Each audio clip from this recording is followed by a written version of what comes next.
पहली बात तो मेरा अस्पताल कोई ऑनलाइन दवा देता ही नहीं है। हमारे पास कोई पेशेंट फ़ोन भी करता है ना कि मुझे ऑनलाइन मेडिसिन चाहिए, हम उसको साफ मना कर देते हैं। ठीक है, मेडिसिन से ठीक नहीं होगी ये बीमारी। आप अपना पैसा भी मत वेस्ट करें। इसमें किसी प्रकार का कोई चीरफाड़ नहीं है, कोई ऑपरेशन नहीं है। आयुर्वेदिक पद्धति है, सार सूत्रा से हम इसका इलाज करते हैं और सबसे बेस्ट पद्धति है। ये आप गूगल पे जाके भी सर्च कर सकते हैं या WHO की साइट पर जाके सर्च कर सकते हैं कि इसका कितना हाई सक्सेसफुल रेट है। 98.4 सक्सेसफुल रेट है। मात्र 1 घंटे के अंदर हम आपका इलाज करके आपको घर भेज देंगे। आप 1 घंटे में अपना इलाज करा के घर जा सकते हैं और मेरा अस्पताल आपकी जिस भी बीमारी का इलाज करेगा। पूरी जिंदगी में अगर वो आपको दोबारा होती है तो उसका एक भी पैसा दोबारा इलाज करने का आपसे नहीं लिया जाएगा। एक तो लोगों को ये भी वहम रहता है कि भाई मिर्च मसाले कोई बवासीर फिशर बगंदर करते। मिर्च मसालों से बवासीर फिशर बगंदर नहीं होता। इलाज के बाद ही मिर्च मसालों का कुछ समय के लिए परहेज रहता है। मिर्च मसाले कभी बवासीर फिशर बगंदर नहीं करते। नमस्कार, इस वक्त हम आर्य पाइल्स क्लिनिक रोहतक में पहुंचे हैं। डॉक्टर साहब इस वक्त हमारे साथ हैं। आजकल ये बीमारी जो है बड़ी बढ़ती जा रही है और इसका प्रचलन जो है वो भयंकर रूप ले रहा है। तो डॉक्टर साहब से बातचीत करेंगे। डॉक्टर साहब, ये जो बीमारी है एक्चुअल में ये है क्या और इसका बढ़ने का कारण क्या? आजकल ये विकराल रूप ले रही है। देखो, ये जो बीमारी है, ये जैसे बवासीर फिशर बगंदर जो बीमारी आजकल चल पड़ी है, बहुत ज़्यादा लोगों में ये फैल चुकी है। इसके होने के बहुत से कारण हैं। पहला मेन कारण तो जो रहता है इसका कॉन्स्टिपेशन है, जिसको हम कब्ज़ बोलते हैं। और दूसरा एक यंग जनरेशन भी बहुत इसकी चपेट में आ चुकी है। उनका खाना पीना अच्छा नहीं है, वो फाइबर से युक्त खाना नहीं खाते हैं। या गर्भवती महिलाएं हैं या ड्राइवर्स हैं जो लंबी लंबी दूरियां तय करते हैं, या कोई वजन का काम करता है, मजदूर है, या जिसमें ज़्यादा जोर लगाना पड़ता है, या कोई टॉयलेट में ज़्यादा समय बिता रहा है, जैसे उसको फ्रेश होने जा रहा है, वहाँ 15-15 20-20 मिनट बैठा रहता है, वो जोर लगाता रहता है। तो इस कारण ये बीमारियाँ और कुछ चीज़ें खाने पीने की वजह से, जैसे फास्ट फूड की तरफ ज़्यादा लोगों का झुकाव रहता है। ठीक है, तो ये कारण है इसकी ये बीमारियाँ होने का जी। अच्छा, इसकी पहचान क्या है? इस बीमारी की मरीज को अगर ये बवासीर फिशर बगंदर होगी तो वो पहचान कैसे करे? इसकी पहचान क्या है? देखो, मेनली अपने गुदा मार्ग से संबंधित केवल बवासीर फिशर बगंदर ही नहीं होता, बहुत ऐसी बीमारियां हैं जो लोगों को पता नहीं है। किसी भी व्यक्ति को कोई भी तकलीफ होती है तो वो केवल उसको बवासीर ही समझता है। देखो, बवासीर अलग चीज़ है, फिशर अलग चीज़ है, बगंदर अलग चीज़ है। उसके अलावा PNS होता है, रेक्टल प्रोलैप्स होता है, पोलिप होता है, या किसी की गुदा का रास्ता बाहर आता है। तो ये बहुत सी ऐसी अलग अलग बीमारियां हैं और आम अपने उसमें लोग यही समझते हैं कि मेरे को बवासीर हो गया। उसकी पहचान के तरीके हैं। हम पहचान बता सकते हैं कि अगर आपको ये तकलीफ हो रही है तो उसकी आप पहचान कैसे करें कि मेरे को ये तकलीफ है। देखो, बवासीर के अंदर एक तो मस्सों का बनना होता है। जैसे आप फ्रेश होने जाओगे तो मस्से आपको बाहर आएंगे, या फुलावट महसूस होगी, या आपको ब्लीडिंग होएगी, पिचकारी की तरह ब्लीडिंग होएगी। उसमें किसी प्रकार का कोई दर्द नहीं होता।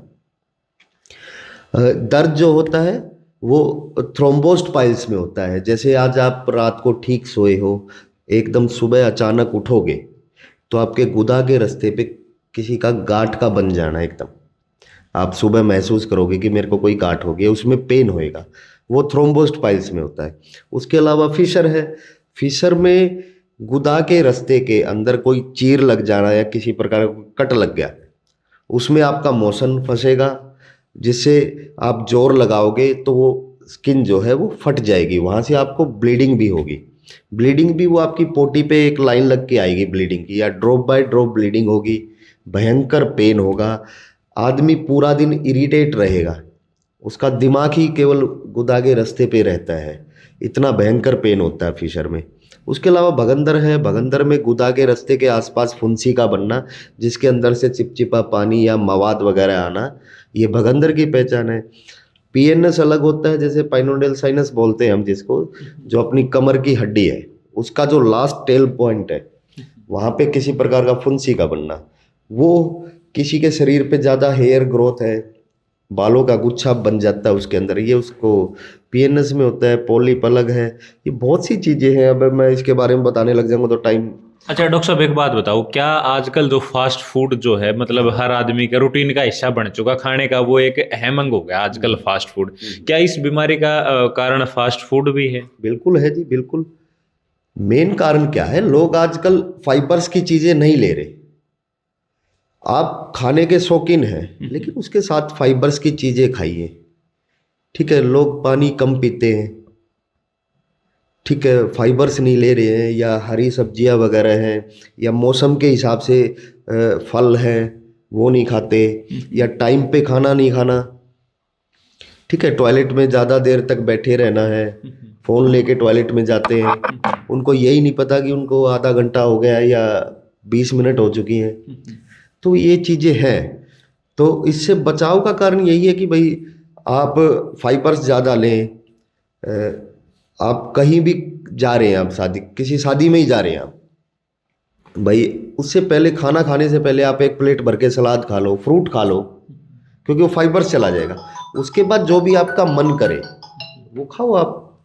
अच्छा डॉक्टर साहब, एक आपका प्रचार है, आप दावा करते हैं कि भाई अगर मेरे पास किसी पेशेंट ने इलाज करवा लिया तो उसको दोबारा नहीं होती और होगी तो मैं फ्री इलाज करूँगा। देखो, जिस विधि से हम इलाज करते हैं वो एक आयुर्वेदिक पद्धति है, सार सुथरा से हम उसका इलाज करते हैं। और मेरा दावा नहीं है, ये आप ना गूगल पे भी सर्च कर सकते हैं, आजकल तो एआई का ज़माना है, आप उस पर भी सर्च कर सकते हैं, या WHO की साइट पे जाके आप सर्च कर सकते हैं। सार सुथरा का कितना हाई सक्सेसफुल रेट है, 98.4 सक्सेसफुल रेट है, ठीक है जी। और हम जिस भी बीमारी का, किसी भी पेशेंट की बीमारी का हम इलाज करेंगे, हम उसको लिखित में देते हैं कि हमने आपकी जिस भी बीमारी का इलाज कराया है, अगर जीवन में आपको वो दोबारा होती है तो मेरा अस्पताल एक भी पैसा नहीं लेगा आपके इलाज का। अच्छा डॉक्टर साहब, ये जो बीमारी है, होता क्या गया, आमतौर पर पता चलता है ऑपरेशन की बजाय या इलाज की बजाय दवाइयों की तरफ भागते हैं, तो क्या दवाइयों से संभव है ये ठीक हो जाएगा? देखो मोहित जी, दवाइयाँ क्या है, इनने इमरजेंसी, आप आज इलाज नहीं करा पा रहे हो किसी कारण से, भाई आपको कुछ समय के बाद इलाज कराना, दवाइयाँ वो आपको आराम करेंगी, वो उस बीमारी को ख़त्म नहीं करेंगी। अब हमारे पास पेशेंट आता है 20 से 25 हज़ार तक की मेडिसिन खा जाता है, लेकिन उसको आराम लगता है, वो बीमारी ठीक नहीं होती। बीमारी तो वहाँ से हटेगी तभी ठीक होएगी।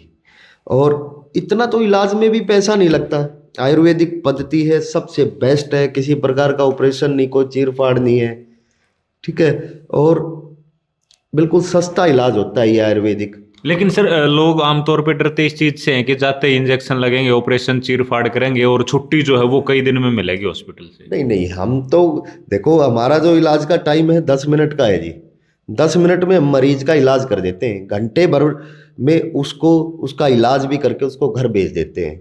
और इंजेक्शन वगैरह नहीं लगाते हम। आजकल दीवारों पे लिखा होता है ना, एक इंजेक्शन में बवासीर जड़ से ख़त्म, ये हमारा इलाज नहीं। हमारा बिल्कुल सेफ इलाज है, सार सूत्र से करते हैं, आयुर्वेदिक पद्धति है जिसका कोई साइड इफेक्ट नहीं, 98.4 सक्सेसफुल रेट है, इतना अच्छा इलाज है। सर डॉक्टर साहब, आखिरी सवाल ये है, इससे बचाव कैसे करें? मरीज जो है इस बीमारी से अपना बचाव कैसे करे, कैसे बच के रहे इससे? देखो, वो आपको बताया भी था अभी पीछे, फाइबर्स की चीज़ें ज़्यादा लें, ठीक है, समय पे खाना खाएं और अपना टॉयलेट में ज़्यादा समय ना लगाएं। अगर बाई चांस आपको मोशन नहीं भी आ रहा, आपको लैट्रिन का प्रेशर नहीं है और आप बेवजह जाके टॉयलेट के अंदर बैठ रही है, तो मत बैठो। जब टॉयलेट का प्रेशर बने तो जब ही जाके बैठो। ये नहीं कि भाई अब मैं सुबह उठा हूँ तो मैं जब तक नहाऊंगा नहीं, जब तक फ्रेश नहीं हो गया था। तो ये है, वो पहले का समय था, लोगों का खाना पीना अच्छा था, टाइम पे सोते थे, टाइम पे खाना खाते थे, मतलब कि हरी सब्जियां वगैरह, इन चीज़ों का ज़्यादा घूमना फिरना मेहनत का काम था। लेकिन आज की जो जनरेशन है ना, ऐसा नहीं है, कुछ ना कोई मेहनत का काम करते, लेट खाते हैं, बाहर की चीज़ों का ज़्यादा सेवन करते हैं। तो ये लाइफस्टाइल डिसऑर्डर बीमारी है। अच्छा डॉक्टर साहब, अगर मान लो किसी को पता चल गया कि बीमारी है और वो दवाई खा रहा है, अब उसको इलाज करवाना है, तो वो इलाज के लिए कहाँ पहुंचे? ये तो एड्रेस बताओ एक बार लोगों को। देखो जी, अगर आप हमारे अस्पताल में आना चाहते हैं तो ये रोहतक में है हमारा अस्पताल। जींद बाईपास पर अनंतपुरम सोसाइटी है, उसके गेट नंबर 2 के साथ में ही हमारा आर्य बवासीर अस्पताल के नाम से बोर्ड भी लगा हुआ है। आप यहाँ आ सकते हैं। सोमवार से शनिवार तक हम सुबह 9 बजे से शाम 5 बजे तक बैठते हैं, संडे को 1 बजे तक बैठते हैं। और आपको आने से पहले कोई फ़ोन पे कोई बात करनी है या कुछ भी है, वो नीचे स्क्रीन पे नंबर दिए गए हैं, आप किसी भी वक्त हमारे पास फ़ोन कर सकते हैं। अच्छा सर, एक आखिरी बात और मैं आपसे जानना चाहूंगा, आजकल ठग बहुत घूम रहे हैं, ऑनलाइन स्कैम होते हैं, क्या आप लोग भी ऑनलाइन दवाई वगैरह बेचते हो लोगों के पास? नहीं, पहली बात तो मेरा अस्पताल कोई ऑनलाइन दवा देता ही नहीं है। हमारे पास कोई पेशेंट फ़ोन भी करता है ना कि मुझे ऑनलाइन मेडिसिन चाहिए, हम उसको साफ मना कर देते हैं। ठीक है, मेडिसिन से ठीक नहीं होगी ये बीमारी, आप अपना पैसा भी मत वेस्ट करें। ठीक है, तो दवाई से कोई बीमारी जो है वो ठीक नहीं होगी, इलाज करवाना पड़ेगा। इलाज के लिए आपको रोहतक में जींद बाईपास चौक अनंतपुरम सोसाइटी गेट नंबर 2 आर्य बवासीर हॉस्पिटल में आना पड़ेगा। स्क्रीन के ऊपर मोबाइल नंबर है, टेलीफोन करो, टाइम लो और उसके बाद डॉक्टर साहब से आप लोग मिल सकते हैं। ये आजकल जो बढ़ती बीमारी है उसके बारे में हमने डॉक्टर साहब से बातचीत करी है। डॉक्टर साहब, आपने समय दिया इसके लिए थैंक यू, शुक्रिया। धन्यवाद मोहित जी, आपका भी स्वागत।